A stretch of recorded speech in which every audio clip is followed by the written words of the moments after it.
Oke, sekarang kita mau lanjutin sharing yang kemarin. Perlu nggak sih punya mobil di New Zealand part kedua? Terus kalau misalnya nih, kita udah fix mau beli mobil. Iya. Udah punya mobil nih.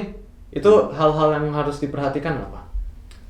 Yang pastinya karena kita udah punya mobil ya kita harus merawat mobil. Otomatis kita mesti servis secara reguler. Jadi nanti kita ya yang umum kan kita ngeliat kayak contohnya ganti oli bensin sama filter oli itu setiap berapa kilometer sekali. Ya. Ya. Kalau misalnya SIM gitu? Nah, kalau untuk SIM Indonesia atau internasional itu berlaku di New Zealand. Cuman hanya berlaku selama setahun. SIM internasional? Juga setahun. Juga setahun? Iya. Oh. Jadi sama aja sebenarnya punya SIM Indonesia atau internasional. Dulu aku mau beli ini SIM internasional. Untung nggak beli. Kalau enggak ya sama aja fungsinya kayak SIM. Iya. Oh, kalau bikin SIM ya nanti di New Zealand lah. Iya. Tapi kalau misalnya nanti kita misalnya bilanglah ke liburan, misalnya balik ke Indo, keluarlah istilahnya dari New Zealand, terus kembali lagi, istilahnya kayak di reset lagi. Jadi Berlaku 1 tahun lagi. Berlaku 1 tahun lagi kalau kita keluar. Jadi sistemnya seperti kasarannya kalau nggak mau bikin SIM New Zealand, ya, artinya harus bolak-balik. Betul. Kemana aja sih, nggak mesti ke Indonesia. Maksudnya kayak misalnya ke Australia, balik sini juga, itu udah dianggap keluar kan. Oh. Jadi reset lagi. Ya. Begitu. Tapi keuntungannya kalau punya SIM New Zealand sama SIM yang lain apa? Pertama, SIM New Zealand lebih diakuin ya di negara-negara lain gitu, lebih dipercaya. Terus juga dengar-dengar kalau apply kerja, kalau pakai SIM bukan SIM New Zealand bisa nggak? Kurang begitu sih, karena mereka lebih Percayanya? lebih percaya ke SIM New Zealand. Karena aturan-aturannya kan berdasarkan aturan yang jalan di New Zealand, jadi mereka lebih milih yang punya SIM di sini. New Zealand. Oh, iya. Artinya kalau punya SIM New Zealand ada privilege-nya tersendiri. Pasti, ya? iya. Oh, oke. Nah, kemudian juga SIM New Zealand kita bisa pakai sebagai ID. ID? Jadi contoh, misalnya nih kita mau beli contoh yang mesti pakai ID kan salah satunya contoh kayak beli alkohol. Ya, kayak bir atau wine gitu. Jadi kalau kita nggak punya SIM ini, Bisa jadi biasa paspor. kita harus bawa paspor karena kalau kita tunjukin SIM Indonesia kan bukan dalam bahasa Inggris. Iya. Jadi kita nggak berlaku SIM-nya. Kalau kita punya SIM New Zealand, kita cukup tunjukin pakai itu aja langsung cepat berlaku gitu. Jadi kita nggak usah repot-repot dan paspornya juga lebih aman disimpan di rumah. Iya, benar. Gitu. Itu kegunaannya. Terus selain SIM, Ya, yang harus diperhatikan lagi adalah ada istilahnya namanya rego atau registration. Itu rego itu istilahnya seperti STNK. STNK mobil. Betul. Itu kan diperpanjang secara berkala. Kalau untuk New Zealand itu bisa diperpanjang dengan tempo mau 3 bulan, 6 bulan atau 1 tahun langsung. Oh, jadi nggak fix gitu? Nggak fix, karena kadang-kadang ada orang kan yang misalnya mau jual mobil, jadi ya dia nggak mungkin, misalnya rego udah mau mati, dia tetap butuh perpanjang untuk customer berikutnya, cuman dia nggak wajib untuk belikan yang 1 tahun, jadi dia cukup beli yang 3 bulan lebih murah. 3 bulan? Oh! Iya, karena 3 bulan, 6 bulan dan 1 tahun itu beda harganya. Ya, oke. Iya. Selain itu apa? Yang kedua ada yang namanya Warrant of Fitness atau singkatannya itu WOF, WOF. WOF itu adalah uji kelayakan mobil. Jadi di sini itu wajib setiap tahun atau setiap WOF-nya expires kita harus perpanjang WOF. Dan WOF itu untuk mendapatkannya kita harus membawa mobil kita ke bengkel gitu. Nanti kita minta uji WOF. Jadi nanti kalau memang mobil kita itu layak pakai sesuai dengan standarnya dan safety-nya terpenuhin, maka nanti akan diterbitkan WOF baru. Ya tentu ada biaya untuk itu, cuman nggak terlalu mahal sih. Dengar-dengar kalau mau perpanjang WOF tuh mobil tuh benar-benar harus kayak masih bagus gitu ya? Itu nanti dilihat sih sama mekanik ya, karena mereka punya safety procedures sama standar safety-nya. Kalau memangnya itu dia nggak safe, dipandang nggak safe menurut standar mereka, jadi itu akan ditolak sih. Dan contoh lain misal kalau ada retak gitu di kaca depan ya, di bagian driver itu pasti tidak akan lulus WOF karena itu kan mempengaruhi visual pengendara dan benar. berkaitan dengan safety-nya pengendara. Tapi kalau misalnya retaknya itu berada di sisi penumpang, itu biasanya masih lulus WOF karena nggak mempengaruhi driver. Iya, nggak mempengaruhi safety karena driver kan yang megang kendali mobil. Iya. Ya itu contohnya seperti itu. Oh, oke. Ya. Terus kalau misalnya nih kita udah punya mobil, Hmm. terus tadi kan pertama maintenance kan, Ya. tapi maintenance kan misalnya keluar uang buat biaya filter oli lah, Ya. terus yang kedua kan pasti bensin nih. Ya. Nah kalau bensin sendiri kira-kira pengeluarannya gimana? Ya, jadi bensin ini merupakan salah satu biaya ekstra yang harus kita budgetin ya, karena kita udah punya mobil. Dan untuk di New Zealand sendiri, harga bensin yang paling murah ya, kita ngomong mungkin setara Pertalite kali ya. Itu untuk sekarang ya, itu harganya kurang lebih 1 liter itu sekitar $1,75. 17.000, sekitar 17.000. 17.000 atau kurang ya. Iya, soalnya kursnya 9.000-an. 9.500 ya, 9.000-an. Iya gitu.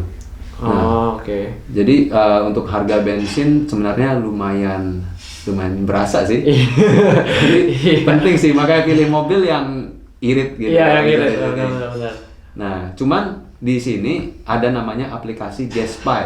Ya, jadi aplikasi ini aplikasi di New Zealand yang bisa memberitahu kita di mana harga bensin termurah. Wih, termurah? Termurah, iya. Jadi ataupun pom bensin yang berada di sekitar kita, radius kita. Jadi dia kan di-tag berdasarkan lokasi kita bisa lihat harga bensinnya. Jadi kita bisa tahu. Terus juga yang aku tahu ya, kalau misalnya kita belanja di supermarket yang namanya Pack and Save. Jadi di sini supermarket ada yang namanya Pack and Save. Kalau kita belanja di situ, kita dapat kayak stroke voucher bensin. Iya, itu stroke voucher bensin kita bisa pakai di pom bensin tertentu. Itu ya, kita dapat potongan lagi sebesar 12 sen per liter. 12 sen per liter. Oh, per liter nih? Ya, per liter. Oh, gitu. Jadi dapat diskon lagi istilahnya. Ya, jadi ya cukup bermanfaat sih. Membantu banget ya. Iya, benar. Ya. Tapi kalau misalnya kita kalau pakai aplikasi GasPy ini yang kita bisa nemuin yang lebih murah lagi, ya kita tinggal compare aja. Oh iya. Setelah dikurangin 12 sen per liter tadi, mana yang lebih murah dan mana yang lebih dekat. Kadang juga kan mungkin yang lebih jauh murah, tapi kan kesananya butuh effort kan. Kita lihat aja sama yang dekat selisih banyak apa enggak. Kalau nggak selisih banyak, mending yang dekat-dekat aja. Iya benar. Gitu. Terus selanjutnya ini kalau misalnya asuransi. Oh, iya. Asuransi ini buat di New Zealand menurut aku kayak penting atau enggak? Penting banget, asuransi penting banget. Jadi asuransi di sini hampir mirip dengan di Indo ya. Jadi asuransi ini ada yang mengcover komprehensif. Komprehensif itu artinya mengcover mobil kita sendiri dan mobilnya orang lain. Semisal kita tabrakan atau menyenggol mobil orang lain. Orang lain? Ya, itu komprehensif ini yang paling mahal sih biasanya. Karena dia kan mengcover semuanya. Semuanya? Iya, mengcover mobil kita. Kalau misalnya mobil kita nubruk sendiri, yang nubruk tiang gitu juga itu termasuk di cover.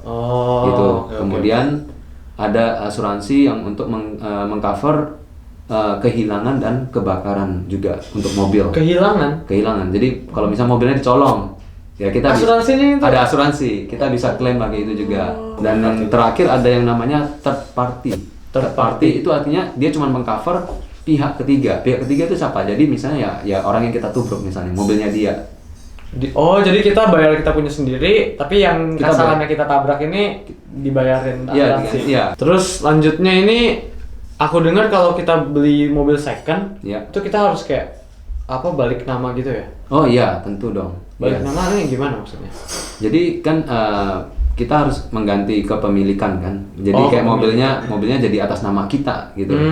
Nah, untuk mengganti nama itu di sini itu mudah banget. Bisa dilakukan dengan 2 cara, mau online atau kita langsung datang ke agent seperti EE.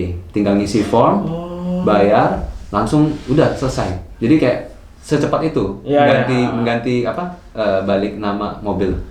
Apalagi online lebih cepat lagi. Iya, udah tinggal ngisi-ngisi aja di online, nanti submit udah selesai. Soalnya di New Zealand ini kita sebagian besar aktivitas tuh emang online sih ya. Jadinya itu jadi salah satu keuntungan. Balik nama gini aja online udah bisa. Kita mau top up kartu bus online bisa. Kita kayak bayar kuliah juga semua basisnya online. Jadi itu bagus banget. Oke, jadi kesimpulannya itu kalau punya mobil di New Zealand ini kayak penting atau enggak sih? Sebenarnya balik lagi ya, ada positif sama ada negatifnya. Kalau secara positif ya kita kalau mau ke kampus, kalau jalan kaki bisa sih, tapi kalau kayak winter gini, oh iya, berasa banget. Berasa kan? Apalagi kalau kelasnya malam ya. Iya, kayak kelas sampai jam 6 tuh kalau winter udah gelap. Jadi jalan pulang udah dingin, gelap. Aman sih, aman di sini ya. Tapi ya dingin, berasa. Belum lagi kalau hujan.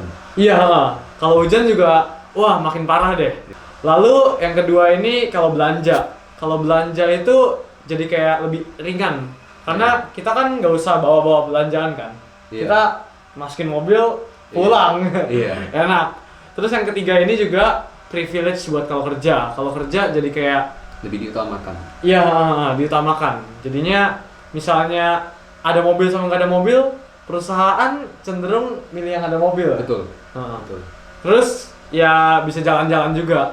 Soalnya New Zealand ini kan ya terkenal view-nya bagus. Kalau kita di kota doang ya rugi. Kita harus jalan-jalan keluar, lihat-lihat pemandangan gitu. Tapi ya ada sisi negatifnya juga. Sisi negatifnya ini kayak kita harus ngurusin maintenance, ada harga bensin, ada harga insurance. Jadinya nggak cuma enaknya doang, pasti ada gak enaknya juga. Tapi kalau misalnya menurut gua sendiri sih, kalau gua di sini di rumah ini ke kelas tuh ke kampus cuman kayak sekitar 10 menit. Habis itu ke toko, ke Pack and Save itu juga cuman bentar 10 menit juga.